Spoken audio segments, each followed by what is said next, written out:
Nation में स्वागत है आपका। मैं हूं आबिद शेख। सबसे पहले नजर डालते हैं आज की हेडलाइंस पर।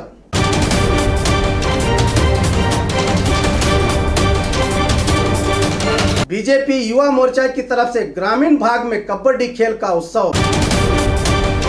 बीजापुर में जनता दल पार्टी को मजबूत करने के लिए तैयारियां जोरों पर। आइए देखते हैं खबरें विस्तार से। कर्नाटका के बीजापुर में पंडित दीनदयाल उपाध्याय की जन्म शताब्दी के अवसर पर बीजेपी युवा मोर्चा बीजापुर जिला में 9 मंडल ग्राम पंचायत लेवल पर कबड्डी खेल का उत्सव इसी महीने 24 तारीख से डे नाइट इस खेल को खिलाने के लिए इंतजाम किए गए हैं। इस आयोजन का अहम मकसद आने वाले असेंबली इलेक्शन में नौजवानों को संगठित करके 2018 के चुनाव में आटो मत क्षेत्र के एमएलए को जिताकर दिखाना है और हर क्षेत्र में 1 बूथ 2 यूथ बनाने के लिए यह अभियान किया जा रहा है। ಭಾರತೀಯ ಜನತಾ ಪಾರ್ಟಿ ಯುವ ಮೋರ್ಚಾ ಇಡೀ ರಾಜ್ಯಾದ್ಯಂತ ಹಲವಾರು ವಿಶೇಷ ಕಾರ್ಯಕ್ರಮಗಳನ್ನು ಆಯ್ಕೆ ಮಾಡಿಕೊಂಡು ಇವತ್ತು ರಾಜ್ಯದಲ್ಲಿ ಭಾರತೀಯ ಜನತಾ ಪಾರ್ಟಿಯ ಒಂದು ಸಂಘಟನೆಯನ್ನು ಬಲಗೊಳಿಸಲು ಯುವ ಮೋರ್ಚಾ ಅತ್ಯಂತ ಸಶಕ್ತವಾಗಿ ಇಡೀ ರಾಜ್ಯಾದ್ಯಂತ ಉತ್ತಮ ಕಾರ್ಯವನ್ನು ಮಾಡೋದರ ಜೊತೆಗೇ ಯುವ ಮೋರ್ಚಾದಿಂದ ವಿಶೇಷವಾಗಿ ಏನು ಪಂಡಿತ್ ದೀನದಯಾಳ್ ಉಪಾಧ್ಯಾಯರ ಒಂದು ಜನ್ಮ ಶತಾಬ್ದಿ ವರ್ಷಾಚರಣೆ ಅಂಗವಾಗಿ ಸನ್ಮಾನ್ಯ ನರೇಂದ್ರ ಮೋದಿಯವರು ಈ ಇಡೀ ವರ್ಷವನ್ನು ಒಂದು ಸಮರ್ಪಣಾ ಪರ್ವ ಅಂಥೇಳಿ ಏನು ಘೋಷಣೆ ಮಾಡಿದರ ಫಲವಾಗಿ ಇವತ್ತು ಭಾರತೀಯ ಜನತಾ ಪಾರ್ಟಿ ಯುವ ಮೋರ್ಚಾ ಕರ್ನಾಟಕ ರಾಜ್ಯದಲ್ಲಿ ವಿಶೇಷವಾಗಿ ಕಬಡ್ಡಿ ಏನು ಗ್ರಾಮೀಣ ಕ್ರೀಡಾಕೂಟಗಳ ಒಂದು ಉತ್ಸವವನ್ನು ಮಾಡಬೇಕು। ಅದರಲ್ಲಿ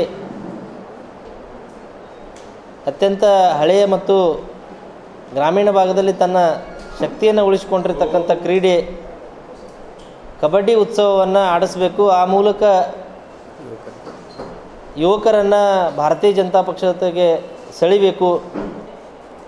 ರಾಜ್ಯದಲ್ಲಿ ಯುವ ಮೋರ್ಚಾದ ಒಂದು ವಿಶೇಷವಾಗಿರ್ತಕ್ಕಂಥ ತಂಡವನ್ನು ಕಟ್ತಕ್ಕಂಥ ನಿಟ್ಟಿನಲ್ಲಿ ಪ್ರತಿ ಬೂತಿಗೂ ಕೂಡ 2 ಯುವಕರನ್ನು 1 ಬೂತ್ 2 ಯೂತ್ ಅಂತಕ್ಕಂಥ ಒಂದು ವಿಶೇಷ ಯೋಜನೆಯನ್ನು ಆಯ್ಕೆ ಮಾಡಿಕೊಂಡು ಪ್ರತಿ ಬೂತಿನಲ್ಲಿ ಒಬ್ಬರು ಪ್ರಮುಖ ಒಬ್ಬರು ಸಹ ಪ್ರಮುಖ ಅಂಥೇಳಿ 2 ಯುವಕರನ್ನು ಒಂದು ಬೂತ್ನಿಂದ ಸುಮಾರು ನಮ್ಮ ಜಿಲ್ಲೆಯಲ್ಲಿ ಸುಮಾರು 1800ಕ್ಕಿಂತ ಹೆಚ್ಚಿನ ಬೂತ್ಗಳಿರುವುದರಿಂದ ಪ್ರತ್ಯೇಕವಾಗಿ ಯುವ ಮೋರ್ಚಾ ಪದಾಧಿಕಾರಿಗಳೇ ಒಂದು 4000 ಸಂಖ್ಯೆಯನ್ನು ಮಾಡಿ ಪ್ರತಿ ಮಂಡಲಗಳಲ್ಲಿಯೂ ಯುವ ಸಮಾವೇಶಗಳನ್ನು ಮಾಡೋದರ ಮೂಲಕ ಅವೆಲ್ಲ ಮಾಡಿ ನಂತರ ಜಿಲ್ಲೆಯಲ್ಲಿ ಬೃಹತ್ತಾಗಿರ್ತಕ್ಕಂಥ ಯುವ ಮೋರ್ಚಾದೇ ಒಂದು ಸುಮಾರು ಒಂದು 15ರಿಂದ 20 ಸಾವಿರ ಯುವಕರನ್ನು ಸೇರಿಸಿ ಸಮಾವೇಶಗಳನ್ನು ಮಾಡಿ ಮುಂಬರ್ತಕ್ಕಂಥ 2018ರ ಚುನಾವಣೆಯಲ್ಲಿ ಇಡೀ ಜಿಲ್ಲೆಯಲ್ಲಿ ಯುವ ಮೋರ್ಚಾ ಸಕ್ರಿಯವಾಗಿರ್ತಕ್ಕಂಥ ಪಾತ್ರವನ್ನು ವಹಿಸಿ ಜಿಲ್ಲೆಯಲ್ಲಿರ್ತಕ್ಕಂಥ 8 ಕ್ಷೇತ್ರಗಳಲ್ಲಿ ಭಾರತೀಯ ಜನತಾ ಪಾರ್ಟಿಯ ಶಾಸಕರನ್ನು ಆಯ್ಕೆ ಮಾಡಿ ಏನು ಸನ್ಮಾನ್ಯ ಯಡಿಯೂರಪ್ಪನವರ 150 ಏನು ಪ್ಲಸ್ ಅಂತಕ್ಕಂಥ ಟಾರ್ಗೆಟ್ ಇದೆ, ಆ ಸಂಖ್ಯೆಯಲ್ಲಿ ವಿಜಯಪುರ ಜಿಲ್ಲೆಯ 8ಕ್ಕೆ 8 ಶಾಸಕರನ್ನು ಆಯ್ಕೆ ಮಾಡೋದಕ್ಕಾಗಿ ಯುವ ಮೋರ್ಚಾ ಅತ್ಯಂತ ಹೆಚ್ಚಿನ ಶ್ರಮವನ್ನು ಹಾಕ್ತದೆ ಅಂತಕ್ಕಂಥ ಮಾತನ್ನು ಈ ಸಂದರ್ಭದಲ್ಲಿ ಹೇಳಿ कर्नाटका के बीजापुर में आज जनता दल एस की तरफ से एक प्रेस कॉन्फ्रेंस की गई। रियासती लीडरों ने कहा कि जिला भर का दौरा करके जेडीएस पार्टी को मजबूत करने और आने वाले इलेक्शन के लिए तैयार रहने बूथ वाइज कार्यकर्ताओं को काम करने की आवाज देते हुए इस बार वोटर्स को जनता दल की तरफ लाने कुमारस्वामी और देवेगौड़ा के तरक्याती कामों को सामने रखकर कार्यकर्ताओं को काम करने की सलाह दी।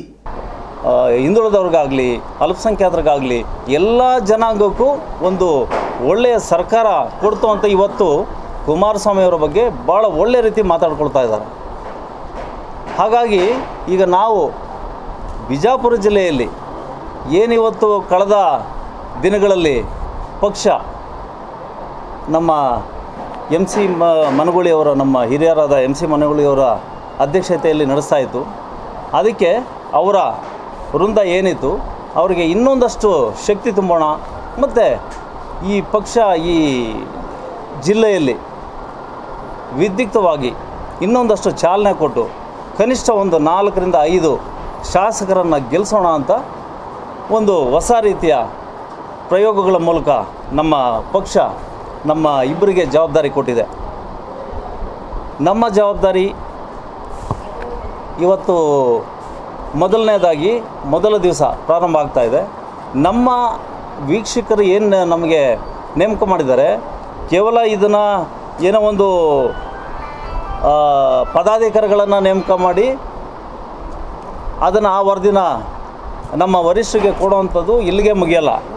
ನಾವು ಮುಂದಿನ ದಿನಗಳಲ್ಲಿ ಏನು ಬೂತ್ ಸಮಿತಿಗಳನ್ನು ರಚನೆ ಮಾಡೋದ್ರ ಮುಖಾಂತರ, ತದನಂತರ ಚುನಾವಣೆಗಳನ್ನು ಹೇಗೆ ಎದುರಿಸೋದು ಮತ್ತು ಇಲ್ಲಿನ ಸ್ಥಳೀಯ ಸಮಸ್ಯೆಗಳೇನು ಅವೆಲ್ಲವನ್ನೂ ಕೂಡ ನಾವು ಕೂಲಂಕಷವಾಗಿ ಒಂದು ರಿಸರ್ಚ್ ಮಾಡಿ ಈ ಜಿಲ್ಲೆಗೆ ಕಾಂಗ್ರೆಸ್ ಮತ್ತು ಬಿ ಜೆ ಪಿಯಿಂದ ಏನು ಏನೂ ಆಗಿಲ್ಲ ಅಂತ ನಾನು ಈ ಸಂದರ್ಭದಲ್ಲಿ ಹೇಳ್ತೀನಿ.